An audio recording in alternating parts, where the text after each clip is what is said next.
Di hadapanmu adalah Rima, seorang istri dan ibu parubaya yang hidupnya terasa sempurna. Di kota Bandung yang sejuk ini, rutinitas yang mapan, suami yang sibuk, dan putra sematawayang yang mulai beranjak dewasa. Namun, di balik tirai kehidupan yang biasa, ada sebuah kekosongan yang tak terucap, sebuah kerinduan akan sesuatu yang hilang, atau mungkin belum pernah ada. Kemudian, dia datang. Ardi, teman sebaya putraku, yang usianya jauh di bawahku. Awalnya, dia hanya sosok remaja yang sopan. Namun, perlahan tapi pasti, tatapan matanya yang intens dan kata-kata pujiannya yang tak terduga mulai menyelinap, mengusik pertahananku. Dia mengisi ruang-ruang sepi dalam diriku, menyalakan kembali gairah yang kukira sudah mati. Aku tahu ini salah, sangat salah. Dia teman anakku, dan aku punya suami. Tapi godaannya begitu kuat, begitu memabukkan, sehingga aku, Rima, akhirnya luluh. Terjatuh ke dalam pelukan terlarang yang memberi kenikmatan sekaligus siksaan. Sebuah hubungan rahasia yang berulang kali terjadi, di balik pintu rumah yang seharusnya menjadi benteng kesetiaan. Inilah kisahku selengkapnya. Pagi yang cerah di Semarang, seperti biasa. Aku Rima, ibu rumah tangga parubaya berusia 40-an, bergumam pada diri sendiri sambil menyeruput teh hangat di teras. Matahari mulai condong, menyiramkan kehangatan yang akrab. Kehidupan kami, keluargaku, terasa seperti rutinitas yang teratur dan nyaman. Suamiku, Bram, seorang insinyur yang selalu sibuk, sering berangkat pagi dan pulang larut. Dan Kevin, putra sematawayang kami, kini sudah SMA. Dunianya sudah didominasi teman-teman dan game online. Mereka adalah duniaku, segalanya. Tapi entah mengapa, kadang ada selintas rasa hampa. Seperti ada kepingan yang hilang, atau mungkin sesuatu yang belum pernah ada. Siang itu, ketika aku sedang menyiapkan makan siang, terdengar suara tawa renyah dari ruang tamu. Itu pasti Kevin. Tak lama, pintu kamar Kevin terbuka dan dia muncul bersama seorang pemuda. "Ma, kenalin, ini Ardi, teman baruku, sekelas denganku," kata Kevin sambil menunjuk temannya. Aku tersenyum ramah. "Halo, Ardi." "Rima," sapaku seraya mengulurkan tangan. Ardi menyambut tanganku. Sentuhannya singkat, tapi entah kenapa, ada sedikit getaran aneh. Dia punya mata yang dalam, kulit bersih, dan senyum yang tulus. Aku menebak usianya mungkin setahun atau 2 tahun di atas Kevin, sekitar 17 atau 18 tahun. Dia tinggi, proporsional, dan entah mengapa, terasa lebih dewasa dari usianya. "Ardi, tante," koreksinya dengan sopan, membuatku sedikit tersipu. "Senang bisa kenalan, Tante Rima." Sejak hari itu, Ardi jadi sering mampir. Dia bukan tipe teman Kevin yang berisik atau urakan. Justru sebaliknya, dia selalu sopan. Bahkan kadang ikut membantuku mengangkat belanjaan atau membereskan meja makan. Aku sering melihatnya serius membantu Kevin mengerjakan tugas, atau tertawa renyah saat mereka bermain game. Kehadirannya perlahan mulai mengisi sedikit ruang di rumah kami, dan juga, tanpa kusadari, sedikit ruang di benakku. Aku mulai merasa ada sesuatu yang berbeda setiap kali dia datang. Tatapan matanya, senyumannya, mungkin hanya perasaanku saja. Dia kan teman anakku. Tidak mungkin. Minggu-minggu berlalu, dan kehadiran Ardi di rumah kami menjadi semakin sering. Awalnya, aku tak terlalu memikirkannya. Wajar saja, Kevin memang sedang giat-giatnya belajar kelompok untuk persiapan ujian akhir. Tapi lama-lama, ada yang terasa berbeda. Ardi mulai menunjukkan perhatian yang tak biasa padaku. Pernah suatu sore, aku sedang menyiram bunga di taman depan. Dari sudut mataku, aku melihat Ardi berdiri di ambang pintu, memperhatikanku. Saat aku menoleh, dia tidak buru-buru memalingkan muka seperti kebanyakan remaja lain yang mungkin merasa canggung ketahuan sedang memandangi ibu temannya. Dia justru memberiku senyum tipis. "Tante Rima kok betah banget panas-panasan gini? Cantik banget lo bunganya," katanya. Suaranya tenang tapi ada nada yang membuatku sedikit tergelitik. Aku hanya tertawa kecil. Ah, bisa saja kamu, Ardi. Tapi pujian itu, dan tatapan matanya yang dalam, membekas di pikiranku. Itu bukan satu-satunya kejadian. Saat Kevin sedang mandi atau sibuk di kamarnya, Ardi sering mencari kesempatan untuk berbicara berdua denganku. Obrolan kami mulai bergeser dari sekadar basa-basi soal pelajaran atau Kevin. Tante Rima kelihatannya suka dengerin musik ya? Tanyanya suatu hari, saat aku sedang memasak di dapur dan radio menyala pelan. Oh, iya. Kadang-kadang. Kenapa? Ardi? Enggak, Tante. Cuma auranya beda aja. Kayak lebih santai dan kelihatan muda banget kalau lagi dengerin musik. Aku tersenyum kecut. Muda. Rasanya sudah lama sekali aku tidak mendengar pujian seperti itu. Apalagi dari seorang pemuda. Kamu ini ada-ada saja, kataku, mencoba mengabaikan getaran aneh yang mulai menjalar. Ada kalanya dia akan mendekatiku saat aku sedang sibuk. Misalnya saat aku sedang menyetrika. Mau dibantu, Tante? Tanyanya. Dan sebelum aku sempat menjawab, tangannya sudah mengambil beberapa helai pakaian dari keranjang. Jarak kami begitu dekat. Aku bisa mencium aroma sabun dari bajunya dan sedikit parfum maskulin remaja. Saat itu, rasanya jantungku berdetak sedikit lebih cepat. Aku mulai merasakan konflik di dalam diriku. Di satu sisi, ada rasa bersalah yang menusuk. Aku ini istri Bram, ibu dari Kevin. Apa-apaan semua pikiran dan perasaan aneh ini? Tapi di sisi lain, ada sensasi yang mendebarkan, sebuah perhatian yang sudah lama tak kurasakan. Bram memang baik. Dia suami yang bertanggung jawab. Tapi romansa dan pujian manis sudah lama hilang dari pernikahan kami yang mapan. Ardi, dengan segala keremajaannya, membangkitkan sesuatu yang sudah lama tertidur dalam diriku. Aku berusaha keras mengabaikannya, mengatakan pada diriku sendiri bahwa ini hanya hayalanku, bahwa Ardi hanyalah anak muda yang sopan dan ramah. Tapi setiap tatapannya yang intens, setiap kata-kata yang mengandung pujian, terasa seperti tetesan air yang perlahan-lahan mengikis pertahananku. Garis batas antara teman anakku dan sesuatu yang lain mulai terasa samar. Dan aku, Rima, mulai merasa lelah untuk terus-menerus menolaknya, bahkan dalam hati. Rutinitas harian yang dulu terasa nyaman kini berubah menjadi jebakan yang menyesakkan. Bram, suamiku, semakin larut dengan proyek-proyek kantornya. Pulang larut, seringkali sudah tertidur saat aku masih terjaga, atau langsung terlelap setelah makan malam. Percakapan kami semakin dangkal, hanya sebatas laporan harian tentang pekerjaan atau pertanyaan rutin tentang Kevin. Sementara itu, Kevin sendiri, seperti remaja pada umumnya, semakin sibuk dengan dunianya. Pulang sekolah langsung sibuk dengan tugas, lalu menghabiskan waktu dengan teman-temannya atau di depan layar game. Rumah ini, yang dulu terasa hangat dan ramai, kini seringkali terasa sunyi, bahkan saat ada orang di dalamnya.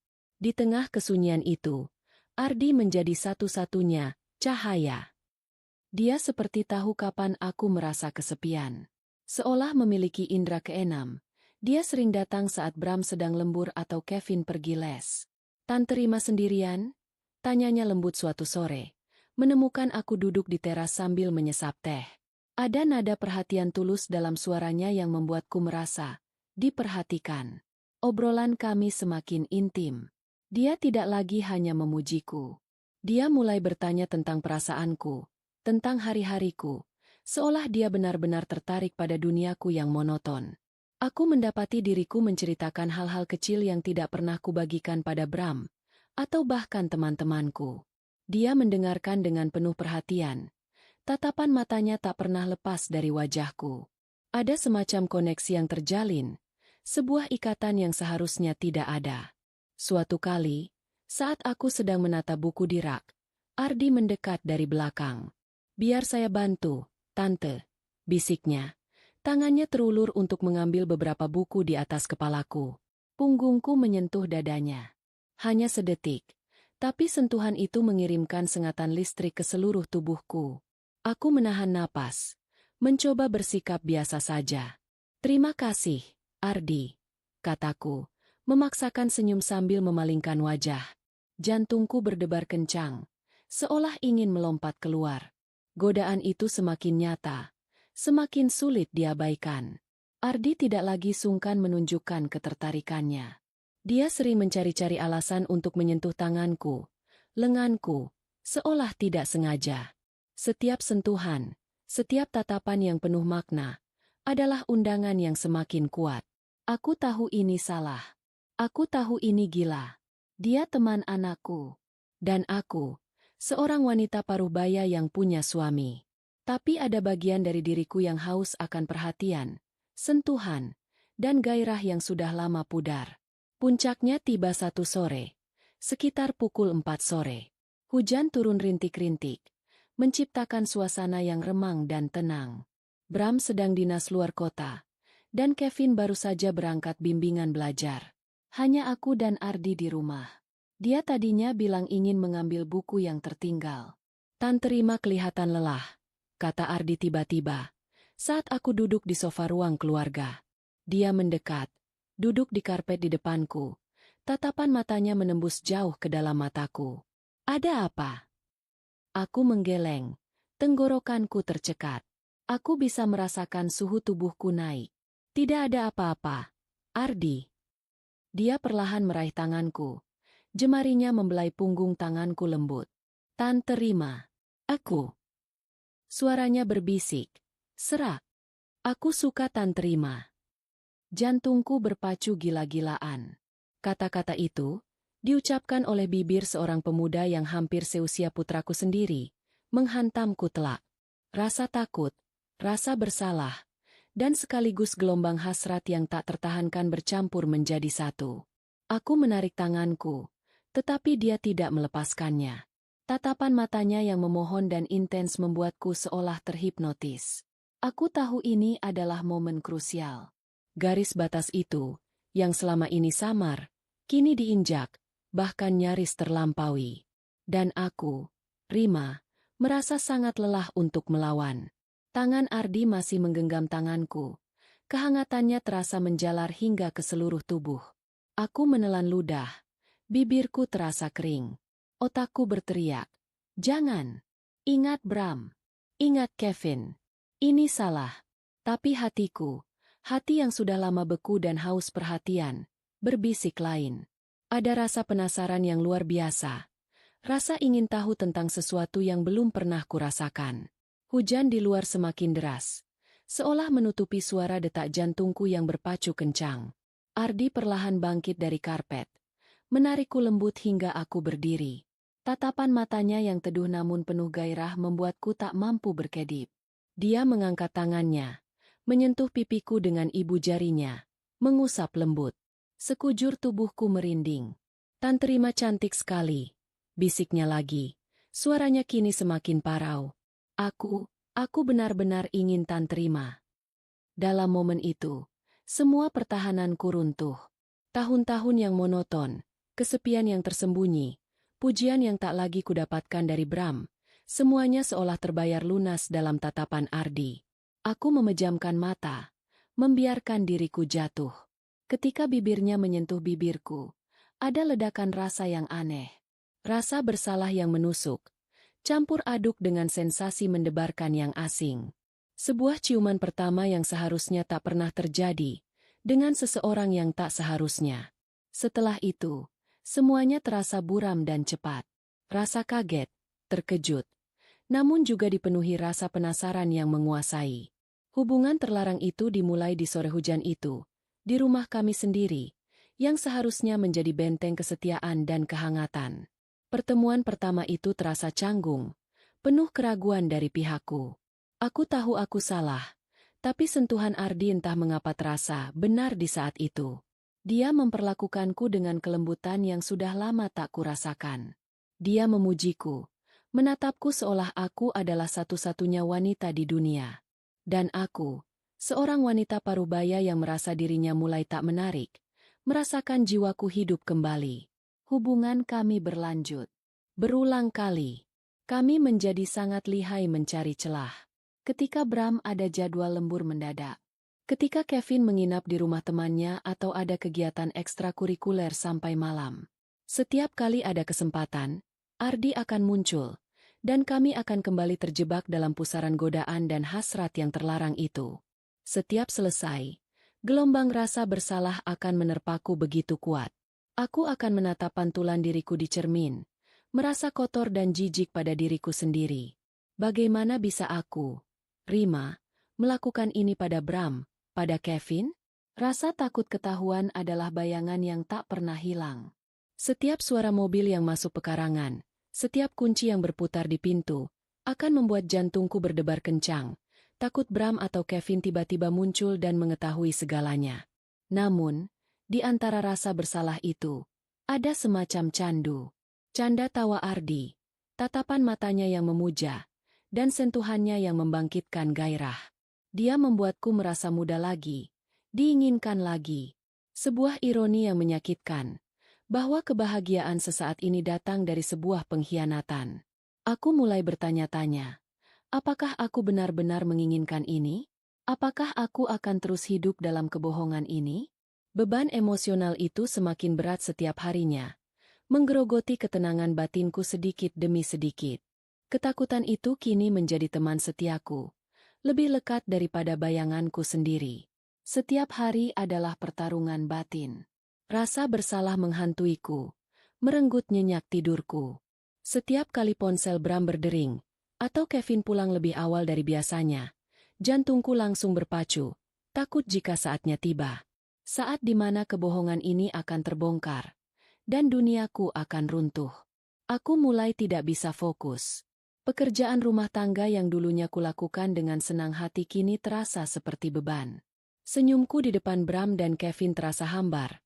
Sebuah topeng yang kupakai agar mereka tidak curiga. Bram sendiri mulai menyadari perubahanku. "Kamu kenapa, Ma?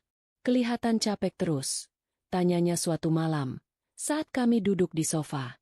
Dia menatapku dengan tatapan khawatir, dan itu justru membuatku semakin merasa bersalah.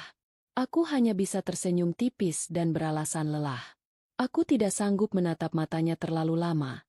Takut dia akan melihat bayangan dosa di sana. Hubungan dengan Ardi juga mulai terasa berbeda.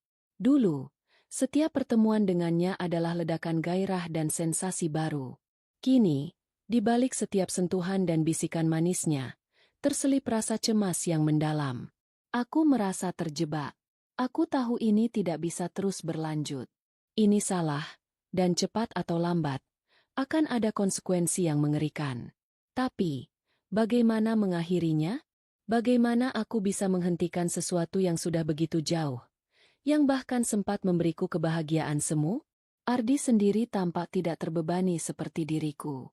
Dia masih riang, masih bisa tertawa lepas dengan Kevin. Melihat mereka berdua, anakku dan teman anakku yang menjadi selingkuhanku, menciptakan rasa mual di perutku. Aku merasa seperti monster. Apa yang sudah kulakukan? Suatu sore, setelah Ardi pulang dan rumah kembali sepi, aku berdiri di depan jendela, menatap hujan yang kembali membasahi jalanan Semarang. Bayangan wajah Bram yang polos dan Kevin yang ceria melintas di benakku. Aku telah mengkhianati mereka. Aku telah mengkhianati diriku sendiri. Aku tahu aku harus membuat keputusan. Tapi keputusan apa? Melepaskan Ardi dan hidup dengan rasa bersalah yang tak terucap? Atau membiarkan hubungan ini terus berlanjut? Menunggu waktu sampai semua terbongkar dan menghancurkan segalanya? Udara sore itu terasa dingin. Namun hatiku terasa panas, terbakar oleh dilema yang tak berkesudahan. Apakah kebahagiaan sesaat dari godaan terlarang ini sepadan dengan kehancuran yang mungkin akan datang? Aku tidak tahu. Aku benar-benar tidak tahu. Dan ketidakpastian itu adalah siksaan terberatku.